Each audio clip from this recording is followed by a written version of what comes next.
सुनो अल बिदाया वन निहाया के अंदर हाफिज़ इब्न कसीर ने की लिखिया, आखिरी खुतबा की दिता, एक एक जुमले का इस्तकबाल करना जे। इमाम की आखिरी वसीयत, जो 70 लाशे इमामे अली मकाम ने अपने हत्थों के नाल उठा के खैमिया के कोल लैके आए ना, तो हज़रत ज़ैनब रदी अल्लाह तआला अन्हा आप गम की वजह के नाल बेहोश हो गई। जो आप होश आया, पहला जुमला सुनियो जरा, हालत देखो की ये। लेकिन कुर्बान जाइए, इमाम की वसीयत का पहला जुमला आया सी, ऐ मेरी बहना रब से डरती रहना। पता नहीं तुसी किथे गवाचे दे हो।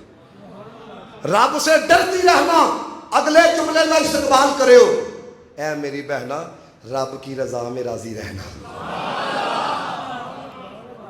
ले आओ कोई ऐसे हौसले वाला, इस तरह का मामला है, गल नहीं होती, गुफ्तगू नहीं होती।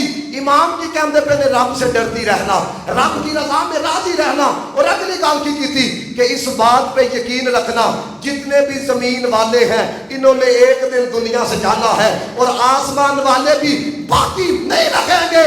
बाकी रहना तो रब की जात नहीं रहना है। फिर अगे की आखिया, सुना इमाम का जुमला, आखिरी वसीयत करते पे ने, ऐ मेरी बहना मेरे वालदे मोहतरम, मेरी वालदा मोहतरमा, मेरे भाई इमाम हसन मेरे नालों ज़्यादा अफजल सन, वो दुनिया तो चले गए, वो दुनिया तो चले गए, तो एक दिन सारिया ने दुनिया तो जाना है। आखिरी जुमला सुनियो तो इस्तकबाल करो ज़रा। मैनू पता है जुमला हो सकता कईयां दी समझ ना आए, लेकिन जेड़े अंदर दर्द रखते ना उन्होंने पता होएगा।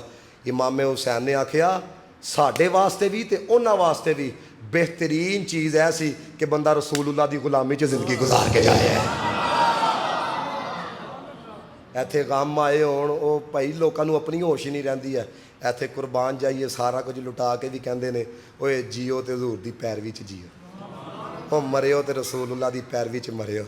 और दसो यार, मैनू दसो वाकया करबला सुनाई जाए ऐसे अंदाज के नाल, ऐसी मेरे इमाम की इस्तकामत, ऐसी मेरे इमामे अली मकाम का सबर, यह ही मेरे इमामे अली मकाम का डटना।